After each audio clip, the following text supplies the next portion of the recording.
10 जनपद ने खोया नैतिक आधार। नमस्कार, आपके साथ मैं हूं लावनी विनीत और आप देख रहे हैं जवाब तो चाहिए। बिल्कुल जवाब चाहिए उनसे जो लगातार ये कह रहे हैं कि सब कुछ ठीक ठाक है।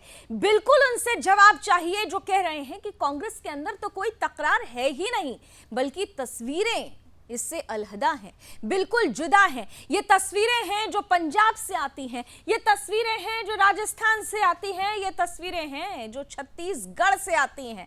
पंजाब की रार अभी थमी ही भी नहीं थी कि छत्तीसगढ़ की तकरार सामने आ गई। मसला कुर्सी का है। 2018 में बहुमत के साथ कांग्रेस ने सरकार तो बना दी, 90 में से 67 सीटें भी जीत ली। इन सब के बीच शुरू होती है सीएम पद की रेस।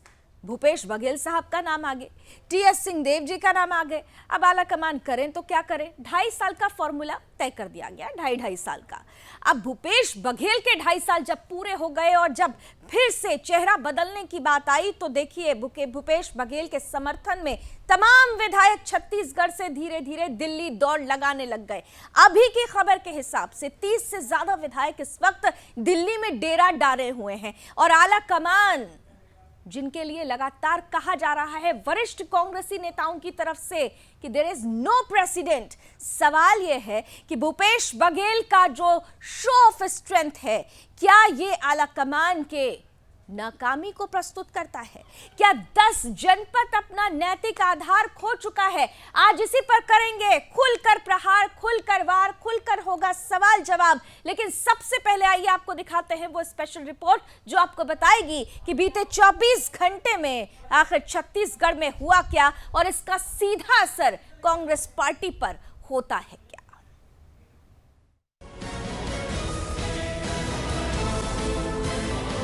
छत्तीसगढ़ की सियासत में सब कुछ ठीक नहीं चल रहा है। सीएम भूपेश बघेल और स्वास्थ्य मंत्री टीएस सिंहदेव में सीएम की कुर्सी के लिए जंग छिड़ गई है। भूपेश बघेल के समर्थन में 21 विधायकों का जमावड़ा दिल्ली में लगा हुआ है। बड़ी संख्या में विधायकों की दिल्ली यात्रा कई सवाल खड़े कर रही है। राजस्थान, पंजाब की तरह छत्तीसगढ़ में कुर्सी की जंग छिड़ी हुई है। यहाँ पर सीएम भूपेश बघेल और टीएस सिंहदेव के बीच तकरार देखने को मिल रही है। टीएस सिंहदेव 2.5 साल के मुख्यमंत्री के फॉर्मूले की बात कर रहे हैं, लेकिन सीएम बघेल इस पर राजी नहीं है। कांग्रेस पार्टी पंजाब, राजस्थान के सियासी झगड़ों को अभी तक नहीं सुलझा पाई है। ऐसे में छत्तीसगढ़ में कुर्सी के लिए छिड़ी जंग को कांग्रेस कैसे कंट्रोल करेगी? कांग्रेस शासित राज्यों में पार्टी हाईकमान सत्ता के लिए हो रहे संघर्ष को नहीं सुलझा पा रही है। सोनिया गांधी, राहुल गांधी और प्रियंका वाड्रा अपने ही कुनबे को नहीं संभाल पा रहे। देश की सबसे बड़ी पार्टी ड्राइवरलेस हो गई है। बगैर कप्तान के कांग्रेस चल रही है। कांग्रेस के पास अपना स्थायी अध्यक्ष भी नहीं। कभी देश को चलाने वाला 10 जनपद अपनी नैतिक जिम्मेदारी खो चुका है। छत्तीसगढ़, पंजाब, राजस्थान में कुर्सी की जंग जारी। कांग्रेस के कंट्रोल में नहीं है अपना कुनबा। बिना कप्तान के कांग्रेस मिट्टी में मिली। सोनिया, राहुल, प्रियंका से नहीं संभल रही Congress.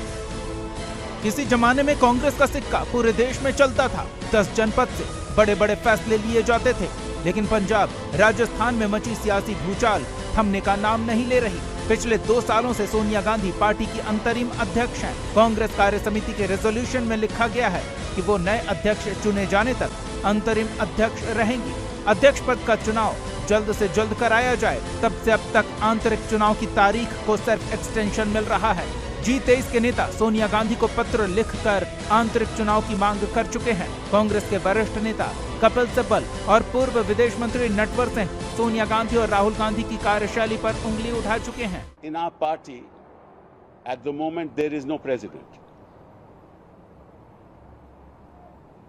So we don't know who is taking these decisions. We know and yet we don't know. कि जो लोग इनके खासम खास थे, वो तो इनको छोड़ के चले गए। और जो लोग ये समझते हैं इनके खासम खास नहीं हैं, वो आज भी इनके साथ खड़े हैं। अब ये सोचना चाहिए कि पार्टी कैसे आगे मजबूत की जाए। नहीं, बिल्कुल ठीक चल रहा, बिल्कुल ठीक नहीं चल रहा। ऐसा तो कभी हुआ ही नहीं है। पहले तो न वर्किंग कमेटी की मीटिंग होती है, न एआईसीसी की मीटिंग होती है। ये 3 लोग बैठे हैं, उनमें से एक है जिनके पास तो कोई पद भी नहीं है, श्री राहुल गांधी साहब के। He is calling the shots. 2014 के बाद से ही कांग्रेस के बुरे दिन शुरू हो गए थे। जो राज्य कांग्रेस का गढ़ हुआ करते थे, धीरे धीरे कांग्रेस ने उन राज्यों को गंवा दिया। पिछले साल ज्योतिरादित्य सिंधिया ने बगावत छेड़ दी, जिसका असर ये रहा कि मध्य प्रदेश से कांग्रेस को सत्ता गंवानी पड़ी। राजस्थान में अशोक गहलोत और सचिन पायलट के बीच तकरार चल रही है।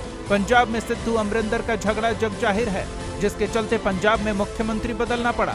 तो अब छत्तीसगढ़ की कुर्सी के लिए भूपेश बघेल, टीएस सिंहदेव आमने सामने हैं। तो क्या कभी देश को चलाने वाला 10 जनपद नैतिक अधिकार खो चुका है? क्या कांग्रेस से अपना कुनबा नहीं संभल रहा? ड्राइवरलेस हो चुकी है कांग्रेस पार्टी?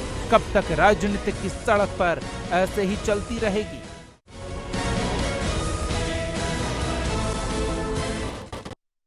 तो क्या 10 जनपद अपना नैतिक आधार खो चुका है? ये बड़ा सवाल तमाम जो कांग्रेस शासित राज्य हैं वहां की परिस्थितियों को देखते हुए उठने लगा है, और इस सवाल का जवाब खुद कांग्रेस के अंदर खाने भी निकलने लगा है। इस सवाल का जवाब आखिर देगा कौन? इसी पर हम आज चर्चा करेंगे। लेकिन चर्चा से पहले, आज के डिबेट से पहले हमारे साथ एक विशेष अतिथि जुड़ रहे हैं। मैं स्वागत करती हूं, हमारे साथ जुड़ रहे हैं छत्तीसगढ़ बीजेपी प्रदेश अध्यक्ष विष्णुदेव साहे जी। विष्णु जी, बहुत बहुत स्वागत करती हूं आपका। समय देने के लिए बहुत बहुत धन्यवाद।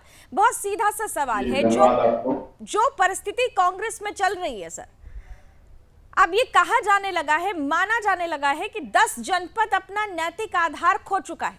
आप भी सहमत हैं इससे? जी बिल्कुल सहमत है। जिस तरह से पंजाब में, राजस्थान में कांग्रेस में अंतरकलह है, उसी तरह से छत्तीसगढ़ में भी भारी अंतरकलह है। एक बहुत बड़ा जनादेश छत्तीसगढ़ कांग्रेस को मिला था, लेकिन आज इनके 2.5 साल पूरे हो गए। कार्यकाल के आधे से ज्यादा समय बीत चुका है। सरकार की उल्टी गिनती शुरू हो गई है और दोनों पक्ष के समर्थक दिल्ली में जाके अपने आकाम के समर्थन में नारे लगा रहे हैं। एक पक्ष नारा लगाता है कि छत्तीसगढ़ डोल रहा है, बाबा बाबा बोल रहा है, और दूसरा पक्ष नारा लगाता है कि छत्तीसगढ़ खड़ा है, भूपेश बघेल अड़ा है। यहाँ इतना अंतरकलह है कि सरगुजा के अंदर राजीव भवन एक ही दिन में 2 मंत्री उसका उद्घाटन करते हैं। पहले स्वास्थ्य मंत्री टीएस बाबा राजीव भवन का उद्घाटन करते हैं और 15 मिनट के बाद एक दूसरा मंत्री अमरजीत भगत भवन का उद्घाटन करते हैं। और कांग्रेस पार्टी का एक विधायक टीएस बाबा पर जान से धमकी का आरोप लगाता है। तो पूरे छत्तीसगढ़ में कांग्रेस पार्टी के बीच में भारी अंतरकलह मचा हुआ है। ये कुर्सी दौड़ में लगे हुए हैं और इतना बड़ा जनादेश के बाद भी इसका खामियाजा छत्तीसगढ़ की 2.5 करोड़ से ज्यादा जनता को भुगतना। बिल्कुल आपने ठीक कहा, बिल्कुल आपने ठीक कहा कि जब ऐसी परिस्थिति बनती है, जरा विष्णुदेव जी को ही स्क्रीन पर रखें क्योंकि वो हमारे साथ डिबेट में नहीं है, उनसे हमारी बात हुई थी। 10 मिनट हम उनका लेंगे जरूर। विष्णु जी, महत्वपूर्ण ये है, आपने बिल्कुल सही कहा कि राज्य की जनता इससे प्रभावित होती है, लेकिन अभी कांग्रेसी खेमे से ये भी प्रतिक्रिया आने लगी है कि आपने गुजरात का जब परिस्थिति बनी थी तब तो ये सवाल नहीं पूछा था, जब छत्तीसगढ़ में ये हो रहा है तो इतने सवाल क्यों? तो गुजरात और छत्तीसगढ़ में क्या अंतर आप देख पा रहे हैं? देखिए, वहां पर अलग परिस्थिति थी गुजरात में, और वहां पर कोई झगड़ा नहीं है, सब स्वेच्छा से वहां पर हो रहा है। लेकिन यहाँ छत्तीसगढ़ में तो इतना बड़ा जनादेश के बाद इनके आपसी झगड़े बहुत हैं, और इस बात का हम लोगों को इतराज है कि जिस उम्मीद के साथ, विश्वास के साथ यहाँ की जनता कांग्रेस पार्टी को चुनी थी, सरकार में बैठाई थी, लेकिन 2.5 वर्षों में यहाँ की जनता को क्या मिला? उम्मीद में पानी फेरने का काम इस कांग्रेस पार्टी की सरकार ने किया है। पूरे 2.5 वर्ष में भ्रष्टाचार चरम पर है। इस सरकार और सरकार में बैठे हुए लोग पूरे प्रदेश को चारागाह बना लिए हैं। या माता बहनों की जिम्मेदार किसको मानते हैं आप? सरकार को तो कह रहे हैं ना, लेकिन क्या आपको लगता है कि सरकार जिस तरह से सरकार को राज्य में काम करना चाहिए, जो एक खुलापन होता है, एक छूट होती है, क्या वो छूट मिलती है या फिर सब कुछ 10 जनपद से चलता है? अब ये तो उनका मामला है, लेकिन जनता उस बात को नहीं जानती है। लेकिन जनता तो अगर किसी पार्टी को सरकार में बैठाती है तो विकास की भी उम्मीद करती है, सुरक्षा की भी उम्मीद करती है और प्रदेश में अमन चैन की भी विष्णुदेव उम्मीद जी, करती है। ये थोड़ा मैं चाहूंगी कि थोड़ा सा क्लियर करें, आप थोड़ा सा क्लियर करिए, क्योंकि ये लगातार कहा जा रहा है, बीजेपी की तरफ से आरोप लगाया जा रहा है, जब सरकार 10 जनपद से चलेगी तो फिर उस सरकार का क्या मतलब? वो तो अपॉइंटेड सरकार होती है। आरोप तो आप ही लोग लगा रहे हैं ना। तो अब वो तो विमुड़ हो गई है।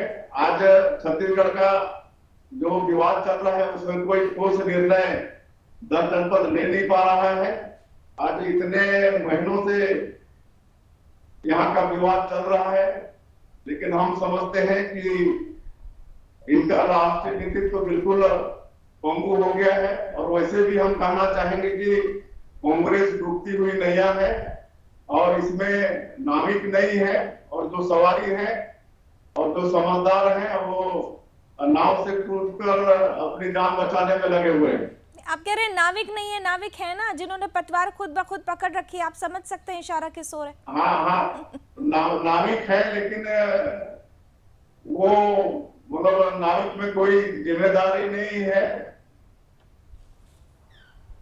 जी, इंटरनल डेमोक्रेसी की बार बार सवाल उठाए जा रहे हैं कांग्रेस के अंदर। खेमे में ही जो बड़े वरिष्ठ नेता वो कह रहे हैं कि देखिए प्रेसिडेंट नहीं है, इसीलिए एक पार्टी हाथ से निकलती जा रही है। इंटरनल डेमोक्रेसी नहीं है, उसी का खामियाजा जो कांग्रेस शासित राज्य है वहां को उनको भुगतना पड़ रहा है। इससे कितना इत्तेफाक रखते हैं?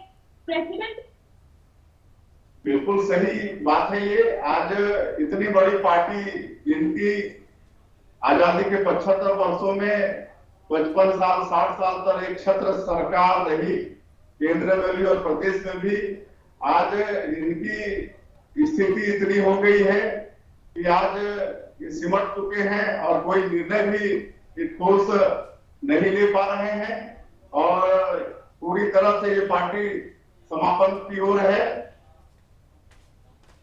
जी, आप कह रहे हैं पार्टी समापन की ओर है, तो पार्टी ने जो राज्य की दुर्दशा कर दी है, जैसा कि आप लगातार कह रहे हैं, कि आपको लग रहा है कि जो आने वाला समय है यहाँ पर एक बार फिर से कमल खिलने के लिए खुद ब खुद कांग्रेस ने ही पूरी बिसात बिछा दी है? बिल्कुल, आज विपक्ष के नाते भारतीय जनता पार्टी के पास मुद्दे ही मुद्दे हैं। आज इस पार्टी ने विधानसभा चुनाव के समय छत्तीसगढ़ की जनता से 36 वादे किए थे, लेकिन आज अफसोस के साथ कहना पड़ता है कि 2.5 वर्ष से ज्यादा समय इनका बीत चुका है। आज 36 वादों में एक भी वादा पूरा करने में ये लोग सफल नहीं हुए हैं। चाहे वो शराबबंदी की बात हो, कर्जा माफी की बात हो, या किसानों को 2 साल का बोनस देने की बात हो। आज यहाँ पर 500 से ज्यादा 2.5 वर्षों में किसान आत्महत्या करने पर मजबूर हुए हैं। यहाँ दुष्कर्म के असंख्य मामले यहाँ पर हो रहे हैं। इन ST/SC के बदौलत में लोग सरकार में आए। आज पूरे प्रदेश में ST/SC महिलाओं बहनों की इज्जत का सुरक्षा सरकार नहीं कर पा रही है।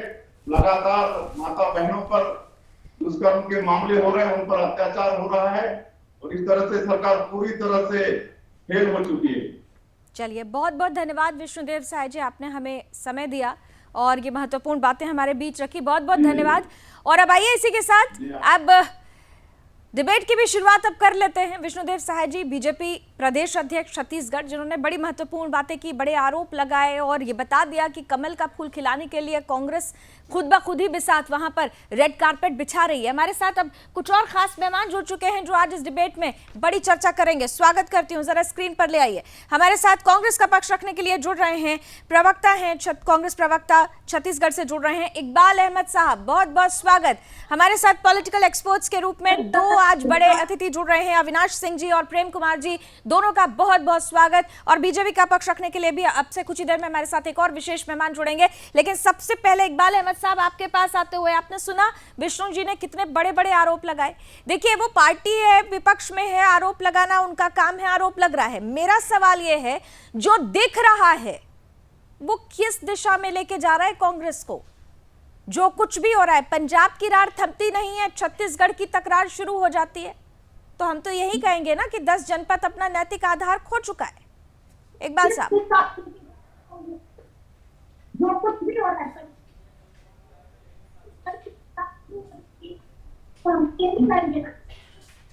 इकबाल जी क्या सुन पा रहे हैं आप मुझे?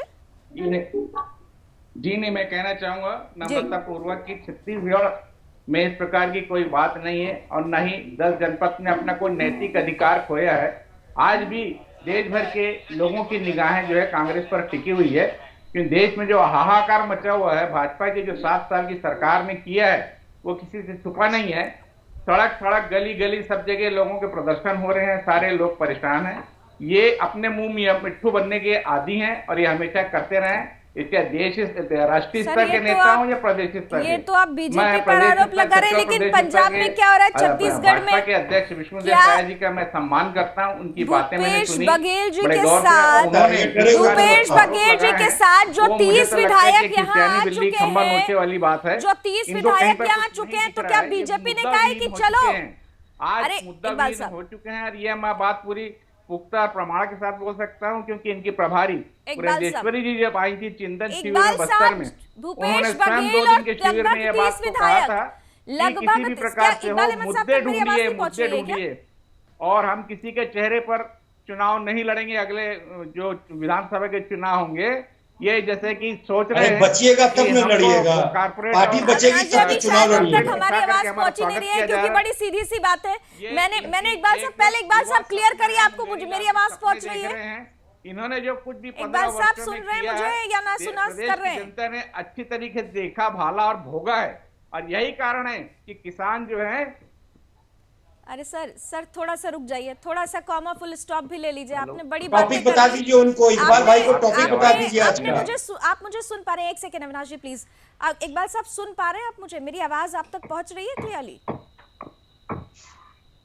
आई थिंक पैनल उनको आवाज नहीं पहुंच रही, पहले आवाज सेट कराइए, उसके बाद आइए जरा अविनाश जी और प्रेम कुमार जी को ले लेते हैं। चलिए अविनाश जी, आप ही के साथ शुरुआत कर लेते हैं। देखिए इतनी देर में जो 20 मिनट बीता, 2 पार्टीज हैं, दोनों पार्टीज बड़ी पार्टीज हैं, दोनों पर दारोमदार देश की जनता के विकास का। एक पार्टी है जो विकास के लिए लगातार काम कर रही है, दूसरी पार्टी है जो अपने खेमे को ही संभालने में लगी हुई है। फिर भी दूसरी पार्टी यानी कांग्रेस की तरफ से कहा जा रहा है, देखिए ऑल इज वेल। मैंने उस दिन भी कहा था ऑल इज वेल के लिए परिस्थितियां भी तो वैसी होनी चाहिए। अविनाश जी नमस्कार। लावनी जी, आपके सारे श्रोताओं को शुभकामनाओं। और आज जय हिंद बोल करके जय जवान जय किसान भी बोलूंगा, और भारत के सपूत लाल बहादुर शास्त्री को याद करते हुए एक बार फिर से जय जवान जय किसान। अब अपनी बात रखता हूं संक्षेप में। प्रेम कुमार जी भी है, इकबाल भाई भी है, सब नमस्कार। देखिए कांग्रेस और 10 जनपद, ये दोनों जो एड्रेस है और ये दोनों नाम है, ये मिट्टी में मिल चुके हैं। अब आपको मुद्दा ये नहीं है कि कांग्रेस बचेगा या नहीं बचेगा, मुद्दा ये है कि देश बचेगा या नहीं बचेगा। छत्तीसगढ़ में लड़ाई कांग्रेस की नहीं है, छत्तीसगढ़ में लड़ाई कन्वर्जन की है। जिस तरह से क्रिश्चियनिटी, जिस तरह से इस्लामीकरण, कांग्रेस के टुकड़े टुकड़े गैंग और उनके सारे मंत्री, चाहे वो केरला हो, चाहे वो वेस्ट बंगाल हो, चाहे वो छत्तीसगढ़ हो, चाहे वो यूपी हो, चाहे वो राजस्थान में महिला और दलित के खिलाफ हो, चाहे वो महाराष्ट्र हो, आप हर जगह देखिए 10 जनपद हो या कांग्रेस हो, वो सिर्फ हिंदुस्तान के टुकड़े टुकड़े करना चाहती है। और छत्तीसगढ़ में लड़ाई कन्वर्जन के ऊपर है, ये कांग्रेस का इंटरनल लड़ाई है। और इसमें बघेल साहब ने कांग्रेस के आला कमान को प्रॉमिस किया है कि हम आपको क्रिश्चियन स्टेट देंगे, हम इतना कन्वर्जन कराएंगे, हम इतना कन्वर्जन कराएंगे कि आपको क्रिश्चियन स्टेट देंगे। प्रेम कुमार जी, अब आपके रिएक्शन की बारी। जो आरोप अविनाश जी की तरफ से लगाए जा रहे हैं, क्योंकि परिस्थितियां देखिए, मैं फिर कहूंगी, हम हर बार सिचुएशन पर बात करते हैं, हम दाएं बाएं नहीं जाते। कांग्रेस तो टुकड़े टुकड़े हो चुकी है, कांग्रेस में अविनाश जी, कन्हैया कुमार ने कहा था ना, देश बचाना है तो कांग्रेस को बचाना है। कांग्रेस बच कहाँ रही है? पहले पंजाब, फिर छत्तीसगढ़, राजस्थान की सुगबुगाहट तो आपको पता ही होगी अविनाश जी। जी बिल्कुल, आप ये देखिए, राजस्थानी क्यों, आप किसी कांग्रेसी के घर में चले जाइए जी, आप कांग्रेस नेता से मिलिए और वो फूट पड़ेगा। राहुल देशद्रोही के खिलाफ बोलेगा, सोनिया देशद्रोही के खिलाफ बोलेगा, प्रियंका के खिलाफ बोलेगा, वाड्रा परिवार के खिलाफ बोलेगा।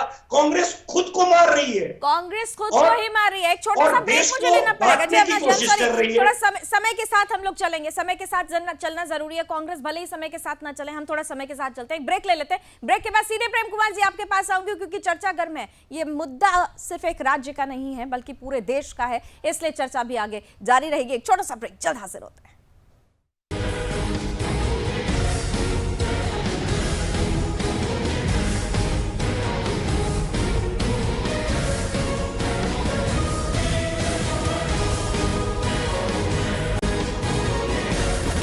जनपद ने क्या नैतिक आधार खो दिया है? ये सब कुछ इसलिए कहना पड़ रहा है क्योंकि कांग्रेस के अंदर खाने की जो कला है वो राज्यों में जिस तरीके की परिस्थितियां बन रही हैं उसे देखते हुए बिल्कुल ठीक बैठती हैं। और इसीलिए सवाल पूछा जा रहा है, जब ये कहा जाता है, प्रेम कुमार जी सीधे आपके पास आती हूं, जब ये कहा जाता है कि we know yet we don't know who is the president, तो इसका मायने बहुत बड़ा है। और उसी मायने की ये परिणति है कि राज्यों का जो चक्रव्यूह बन रहा है, जो कांग्रेस शासित राज्य हैं, जहां पर सब कुछ अनस्टेबल हो रहा है क्योंकि यहां पर आधार कमजोर हो गया है।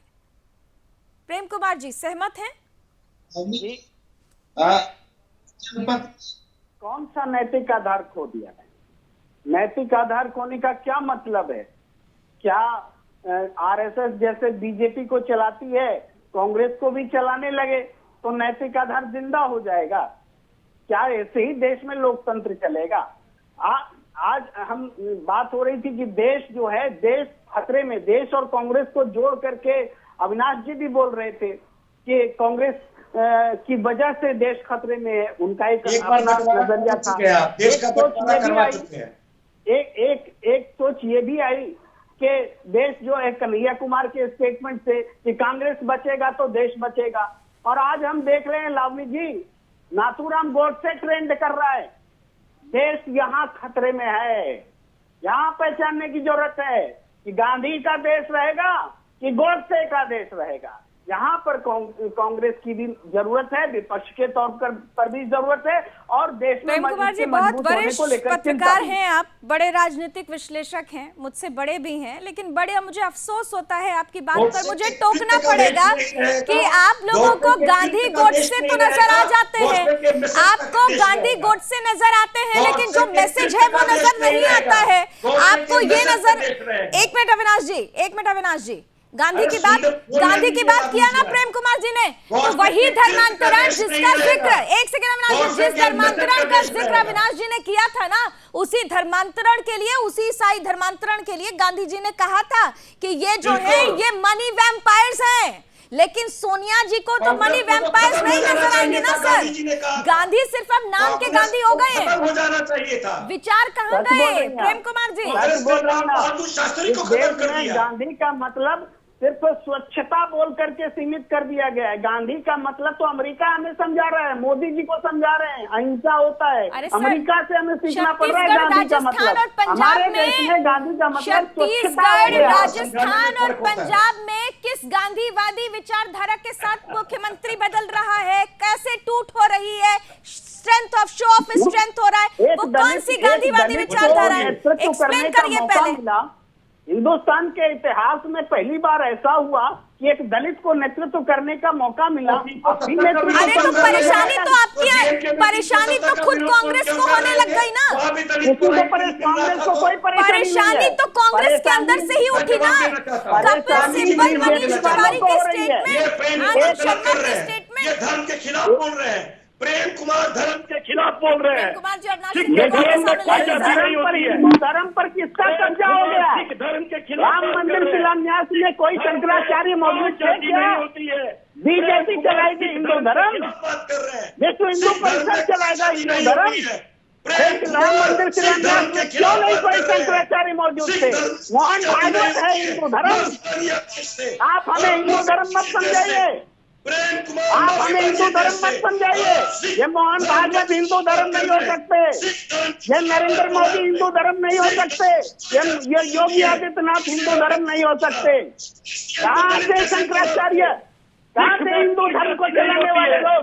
राम मंदिर शिलान्यास पर नहीं है, हिंदू धर्म पर ये फ्यूडल फोर्सेस का कब्जा हो गया है, इसीलिए गोड से ट्रेंड कर रहा है, गांधी के हत्यारे ट्रेंड कर रहे हैं, इसके लिए यही लोग जिम्मेदार हैं। देश से माफी मांगी आप, सिख धर्म के खिलाफ बोला आपने, सिख धर्म में कोई धर्म पर कब्जा कर लिया है भारतीय जनता पार्टी ने विश्व परिषद में। राम मंदिर शिलान्यास पर एक भी शंकराचार्य की मौजूदगी नहीं रहती। हम हिंदू धर्म के लिए बोल रहे हैं, हम हिंदू धर्म पर कब्जा करने के खिलाफ बोल रहे हैं। इन लोगों ने हिंदू धर्म पर कब्जा किया है, हिंदू धर्म पर कोई कब्जा नहीं कर सकता। हिंदू और हिंदुत्व पर चर्चा हम जरूर करेंगे, फिर करेंगे, लेकिन एक मिनट जरा मैं आ जाऊं। इस समय हमारे साथ बीजेपी के वरिष्ठ नेता, ठीक है, बिल्कुल अभी आते हो अविनाश जी। सच्चिदानंद उपासने साहब हमारे साथ फोन लाइन पर जुड़ रहे हैं, कुछ टेक्निकल प्रॉब्लम है जिसकी वजह से वो लाइव नहीं आ पा रहे हैं, फोन पर हमारे साथ जुड़ चुके हैं। सच्चिदानंद जी बहुत बहुत स्वागत करती हूँ, आपको मेरी आवाज सुनाई दे रही है? हाँ, आ रही है, धन्यवाद। सर ये बताइए, जो छत्तीसगढ़ में चल रहा है, छत्तीसगढ़ में वो छत्तीसगढ़ जहां पर कांग्रेस एक बहुमत की सरकार बनाती है, जहां पर ये कहा जाता है कि राज्य बदल रहा है, वहां पर अचानक सीएम की कुर्सी के लिए ये सब कुछ होने लगता है। पहले पंजाब, छत्तीसगढ़, अब राजस्थान से भी सुखबुकाहट। इसीलिए सवाल पूछा जा रहा है, क्या 10 जनपद अपना नैतिक आधार खो चुका है? सर आपका रिएक्शन। पूरी कांग्रेस पार्टी इस समय ऊहापोह की स्थिति में चल रही है। मुझको तो लगता है कि जो कांग्रेस पार्टी का कार्यालय है वहां भी राहुल गांधी कुछ सोचते हैं, सोनिया गांधी कुछ सोचती है, क्योंकि ये विचार जिस प्रकार से आ रहे हैं छत्तीसगढ़ में आ रहे हैं सर, और जिस प्रकार से राहुल गांधी जो है वो कुछ सोच रहे हैं वो, और यहाँ पर टीएस बाबा के बारे में प्रियंका और सोनिया कुछ अलग सोच रही है। लगातार इस प्रकार की स्थितियां इस प्रदेश में निर्माण हुई है। विधायक लगातार दबाव बनाने के लिए दिल्ली जा रहे हैं, लगातार वहां पर डेरा डाल रहे हैं, लेकिन केंद्रीय नेतृत्व उनको घास नहीं डाल रहा है। यानी सच्चिदानंद जी आपने तो सच्चिदानंद जी सीधे यानी ये कह दिया कि एक तरफ पार्टी में बंटवारा है, एक तरफ तो राज्यों में कुर्सी को लेकर दो गुट हैं, और दूसरे तरफ परिवार के अंदर भी 2 गुट बन चुके हैं। गांधी परिवार में भी 2 गुट। इकबाल अहमद साहब सुन रहे हैं आप? पूरी तरह से 2 गुट हो गए हैं, और इसी कारण से कोई निर्णय नहीं हो पा रहा है। निर्णय इसलिए असमंजस। इकबाल अहमद साहब, पार्टी में किसकी चलती है? अब तो यही सवाल हो गया। बघेल रहने वाले हैं पार्टी में भी सोनिया गांधी जी की चलती है, राहुल गांधी और प्रियंका गांधी जी की चलती है। यहाँ दमदारी से आकर बोलते हैं, आपको बता देना, यहाँ दमदारी से आकर बोलते हैं कि मेरे को आशीर्वाद प्राप्त है राहुल बाबा का। यहाँ दूसरा गुट कहता है हमको आशीर्वाद प्राप्त है प्रियंका का या सोनिया गांधी का। बड़ी बात कह रहे हैं सच्चिदानंद जी। इकबाल साहब जल्दी से जवाब दे दीजिए जरा, सच्चिदानंद जी और इकबाल जी को आमने सामने। ये मैं नहीं कह रहा हूँ, ये कांग्रेस ही कह रहे हैं यहाँ पर। इकबाल साहब लेकिन जो बातें कह रहे हैं वो बिल्कुल से गलत कह रहे हैं, वो मैं उनकी बात से इत्तेफाक नहीं रखता। जहां तक की बात है नैतिक आधार खो दिया जिस प्रकार से बोला जा रहा है 10 जनपद ने, मैं इसे सहमत हूं, मैं इसको बिल्कुल से विरोध करता हूं। जहां तक की बात है कि छत्तीसगढ़, पंजाब, राजस्थान का बात का उल्लेख कर रही है, तो ये जो लोकतांत्रिक पार्टी है यहाँ पर जो लोकतंत्र के आधार पर कार्य किए जाते हैं। लोकतांत्रिक पार्टी में सर, लोकतांत्रिक पार्टी में आज 2 साल से ऊपर हो गया, कोई अध्यक्ष ही नहीं बन पाया, कार्यकारी अध्यक्ष है। और अगर लोकतांत्रिक पार्टी है तो ठीक है, मैं आपसे ये कहती हूँ ना, पूरा लोकतंत्र चल रहा है। अगर ये कहा जाता है नटवर सिंह की तरफ से कि गुलाम नबी आजाद साहब को बना दो प्रेसिडेंट, तो ठीक है बना दीजिए, सेक्युलर पार्टी भी हो गई और लोकतंत्र भी जिंदा रहेगा। ठीक है ना इकबाल साहब? और अगर इकबाल साहब में ही इतना दम है, वो अगर दम रखते हैं तो इकबाल साहब को प्रेसिडेंट बना देते हैं। भाई ये लोकतंत्र होता है। जी नहीं, धन्यवाद उसके लिए। जो चल रहा है अभी बहुत अच्छी तरीके से चल रहा है। देश के सारे लोगों की निगाहें जो है कांग्रेस पार्टी पर, सोनिया गांधी के ऊपर में टिकी हुई है। लेकिन फिर भी जो भारतीय जनता पार्टी जिस प्रकार से कारपोरेट को, 2 आदमी को, 2 सेठों को जो पूरा देश बेच रहा है, और यहाँ भुखमरी फैल रही है, बेरोजगारी फैल रही है, महंगाई बढ़ रही है, उसकी तरफ से ध्यान हटाने के लिए विभिन्न प्रकार के ये अरे सर, तो बघेल साहब क्या कर रहे हैं यहाँ पर ये दौड़ क्यों हो रही है? छत्तीसगढ़ में जो हो रहा है वो छोड़ दिया, जनता वहां पर भी तो भुखमरी में जा रही है, वहां पे भी तो बेरोजगारी है, वहां पर भी महासमुंद में आज 8 साल की बच्ची के साथ बलात्कार हो जाता है, वहां रोज रेशियो बढ़ रहा है क्राइम का, वहां पर धर्मांतरण हो रहा है, और आप लोग दिल्ली दौड़ लगा रहे हैं, आप दिल्ली दौड़ लगा रहे हैं, इस पर भी तो कुछ बोल दीजिए। छत्तीसगढ़ में कहीं ना भुखमरी है ना बेरोजगारी है। आप कोरोना काल में देखिए देश का जो उठा करके ग्राफ, तो सबसे ज्यादा ग्राफ मिलेगा आपको छत्तीसगढ़ प्रदेश का, यहाँ पर खुशहाल की स्थिति है। रही दिल्ली दौड़ की बात, ये आंतरिक मामला है, किसी को कुछ पसंद है, किसी को कुछ पसंद है, अपनी पसंद के लिए कोई भी कहीं आने जाने स्वतंत्र है। यहाँ पर भारतीय जनता पार्टी तानाशाही वाला माहौल नहीं है कि अगर किसी 2 नेता जो दिल्ली में बैठे उन्होंने बोल दिया तो सब हो जाता है, और जिसे हटा दिया हट जाता है, जिसे बैठा दिया बढ़ जाते हैं। ऐसा नहीं है। यहाँ पर लोकतंत्र में देखिए, आप खुद बोल रही है इतने दिनों से दिल्ली क्यों दौड़ हो रही है, सबकी बात सुनी जा रही है, वहाँ पर सबका राय लिया जा रहा है। आप जो 2.5 साल वाला फार्मूला भारतीय जनता पार्टी के दिमाग की उत्पत्ति, ये तो खत्म ही हो गया। 2.5 साल तो बीत चुके हैं मैडम, कहाँ रहा हूँ? अगर ठीक है, एक साथ अगर आप सब लोग बोलने लगेंगे ना, 1 मिनट में आप चारों से ये अनुरोध करूंगी, थोड़ा सा आज ऑडियो की प्रॉब्लम हो रही है, शायद नेटवर्क प्रॉब्लम है, आप चारों की आवाज अगर आप एक साथ बोलेंगे तो जनता कुछ नहीं समझ पाएगी। 2 बातें जो इस पूरे डिबेट में अभी मुझे समझ में आई। कांग्रेस की तरफ से कहा जा रहा है कि कुछ ऐसा नहीं है, सब इंटरनल डेमोक्रेसी है। सच्चिदानंद जी कह रहे हैं कि ऐसा सब कुछ नहीं है, कुछ ठीक नहीं है। लेकिन अविनाश जी और प्रेम कुमार जी को जरा आमने सामने लेकर आइए। प्रेम कुमार जी, जब सब कुछ ठीक है, अगर सब कुछ ठीक है, तो जो परिस्थिति हम पंजाब में देख रहे हैं, जो परिस्थिति हम छत्तीसगढ़ में देख रहे हैं, जो परिस्थिति ज्यादा दिन नहीं, देख लीजिएगा अगले हफ्ते हम डिबेट कर रहे होंगे राजस्थान पर, वो परिस्थिति, ये सारी परिस्थितियां फिर कहां ले जा रही हैं? प्रेम कुमार जी और अविनाश जी आमने सामने। लावनी जी, आप ये देखिए बंगाल में, एक second Avinash ji, let him speak first sir please. मैंने आप दोनों को आमने सामने कर दिया, let him speak first. Prem Kumar ji, इसका अपना अंदरूनी मामला है, इसमें दूसरे बीजेपी लोग है। और दूसरी बात है, छत्तीसगढ़ में अभी तक ऐसी कोई बात नहीं हुई है जिस हिसाब से कहा जाए कि वो अनस्टेबल हो गया, अस्थिर हो गया। अगर कुछ अस्थिर है इस देश में, अगर कुछ खतरनाक बात है तो वो देश की आर्थिक हालात खतरनाक है, सीमा हमारी असुरक्षित है, सीमा सुरक्षित है। चाइना आकर कुछ भी करके चला जाता है, 1 महीने बाद हमें पता चलता है कि चाइना ऐसा करके गया। ड्रोन लगातार पाकिस्तान से हिंदुस्तान आते हैं, हम लोग रोक नहीं पाते। ये है चिंता का विषय, चिंता का विषय है। देश खतरे में है, असुरक्षित हाथ में है देश, क्यों नहीं देख रहे? न बॉर्डर सुरक्षित है और न देश के अंदरूनी हालात सुरक्षित है। और जब अपने ही देश के लोगों को गद्दार बोल दिया जाता है, को बढ़ावा दे रहे हैं। बघेल साहब क्रिश्चियन कन्वर्जन को बढ़ावा दे रहे हैं छत्तीसगढ़ में, इसीलिए उनको चेंज नहीं करने की मंशा बना रखी है राहुल गांधी ने। और सोचिए, आज पर्यवेक्षक बना दिया, आज यूपी का पर्यवेक्षक बना दिया। वो सीएम क्या करेगा जहाँ पे अनएम्प्लॉयमेंट की बात करते हैं? प्रेम कुमार, जहाँ पे पेट्रोल प्राइस की माफी मांगिए, प्रेम जी आप माफी मांगिए। आपने अपने सीएम को आपने सिख धर्म के खिलाफ बात किया, आप देश से माफी मांगिए। आप प्रेम कुमार जी देश से माफी मांगिए, सिख धर्म के खिलाफ बोला आपने, सिख में कोई दलित नहीं होता है। आपको अरे मुख्यमंत्री पे आरोप नहीं लगा रहे हैं, एनआईए ने आरोप लगाया है, सीबीआई ने आरोप लगाया है, एनआईए आरोप लगाएगा और अदालत में क्या बकवास? बिल्कुल बिल्कुल, आपके बघेल साहब से चलाया जाता है। क्या बिठा लिया है आपने? क्या बोल रहे हैं? ममता बनर्जी वेटिकन क्या करने जा रही थी? आपकी पार्टी वेटिकन से ममता बनर्जी भी धर्मांतरण करा रही है, आपकी आप बिल्कुल करा रही है। सबसे बड़े रक्षक आप ही बन गए। बिल्कुल बिल्कुल बन नहीं गए पूरे हिंदू धर्म पर भारतीय जनता पार्टी कब्जा करना चाहती है। देखिए, एक बात तो तय है, ठीक है, एक बात तो तय है।